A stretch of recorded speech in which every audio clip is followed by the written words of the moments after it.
Bruce Rivers, he's the criminal lawyer. But who is he? Bruce Rivers, he's the criminal lawyer. And who is he? Bruce Rivers, he's the criminal lawyer. And what he do? And he's gonna react to all the self-snitching.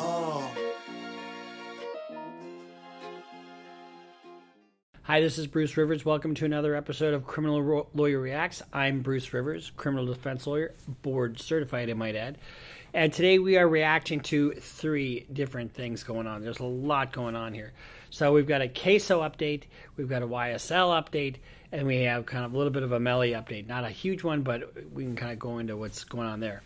So let's just step right into it. So Ksoo, also known as Hakeem Robinson, he's in custody on a couple different homicides. But what's going on in his case, which really, and if you remember, Hakeem Robinson, or Ksoo, is part of Young and Ace's crew, and he's accused of shooting Bibby. Remember back a while back in their videos, they've got Bibby on the back of their jerseys and smoking to Bibby, you know, whatever. Anyway, so this is just kind of crazy. You can't make this up. Abdul Robinson Sr., who is Hakeem Robinson's dad, Ksoo's dad, he's also been charged with being accessory to the murders of Charles McCormick and Damon Rothermel. He's been transferred to the St. Johns County Jail. And so, generally speaking, when somebody gets transferred out, there's a reason behind it. In other words, when somebody's cooperating against another inmate of the facility, they have a stay separate order, generally. In other words, they don't want them together for a variety of reasons. But generally, they don't make it public like this.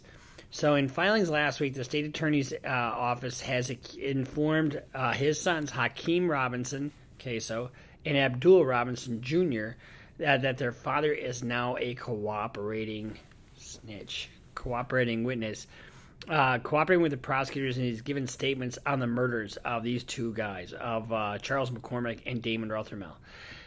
Now, yeah, I've had this happen many times where somebody's cooperating against your client and you're headed to trial and you have to deal with a snitch. However, one thing I've never had is a father snitching on sons like this. It is just, I just can't believe it, honestly.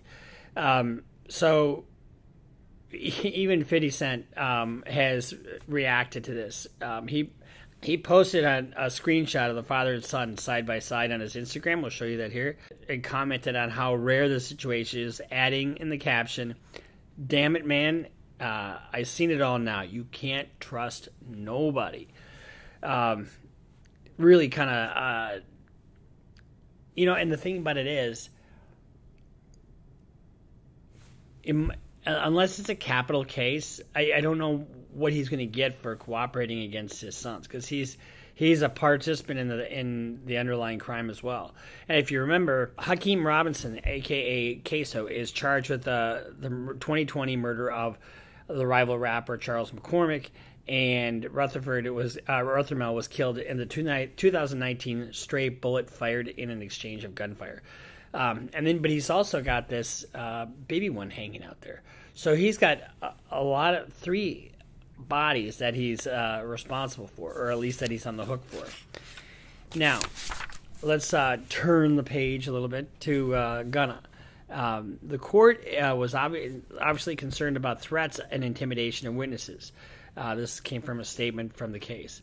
We believe that when the court hears the evidence, this is from his lawyers, not just the words of the prosecutor, will find Sergio's release or bond will not, directly or indirectly, pose a significant risk to witnesses. We look forward to having an evidentiary hearing on this case as soon as the court permits. So they're going to have, remember what I told you before in our last update, that they're going to put together some kind of plan to get him out, and they're going to try to have some kind of detention hearing where they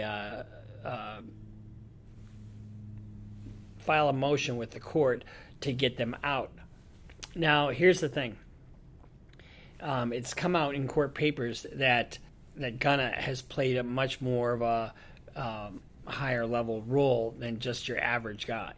So both Gunna and Young have been denied bond, and it's very difficult to get a judge to overturn their decision. But one thing, you know, when you sit there and you make statements in public, about how innocent your client is, it can come back to bite you. So, depending upon what the evidence shows, it's good. It's strident advocacy. I get it, but I'm always a little more measured with my words. I'm a little more careful with what I say because I don't want something to later turn out to not be true, and then you lose all credibility going down that road. Now, let's talk about Melly. So we're about not quite a month into jury selection. And here's the thing. Jury selection in a capital case is far different than it is in a regular case. It's very time consuming. The jurors get a questionnaire. And what makes this even more interesting or dynamic, as the case may be, you've got 3 separate capital juries going on in one courthouse. That is huge. They have to have probably 50 to 60 to 70 jurors pooled. So you take 3 jury pools together. That's 150, 200 people, maybe 300 people that they have to rally as jurors.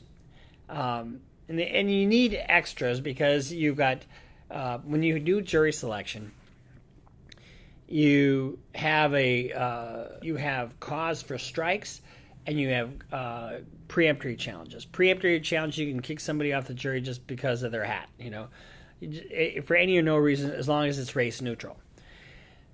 When you have a capital jury, it's a whole set of different questions that you have to ask them, and they have to be death qualified. In other words, they can't just be so predisposed to wanting to initiate the death penalty that they can't be fair. In other words, they have to be able to say that they will impose the death penalty. That's what it means to be death qualified. And so if you say that I'm fundamentally against the death penalty and I couldn't impose it, you can't sit on a jury. You just can't. So the people who they get on these juries are inherently going to be biased towards the state, is the way I look at it, because they're already saying, well, I could do that. I could follow the law. I could impose the death penalty. And so the deck is stacked a little bit. So you got 3 cases going on at the same time. You got Melly's case going on. You've got 2 other guys that are charged with the homicide, and you got the Parkland shooter. So you've got that's a big, huge task for any courthouse, let alone the one in Fort Lauderdale, which is Broward County. So that is our update on these, and we'll follow once things kind of get going on the Melly case. We'll give you more and more updates. But no, they're not taking testimony yet, and we're just kind of getting through this long process of selecting a jury. And in the other case, there was an issue with selecting the jurors, and the 11 jurors were selected, and they got them all thrown out. Then they called them all back. It's just like a shit show going on in there. So that's our update with regard to the Melly situation. Ksoo, which can't believe his fucking dad is snitching on him. But if it's a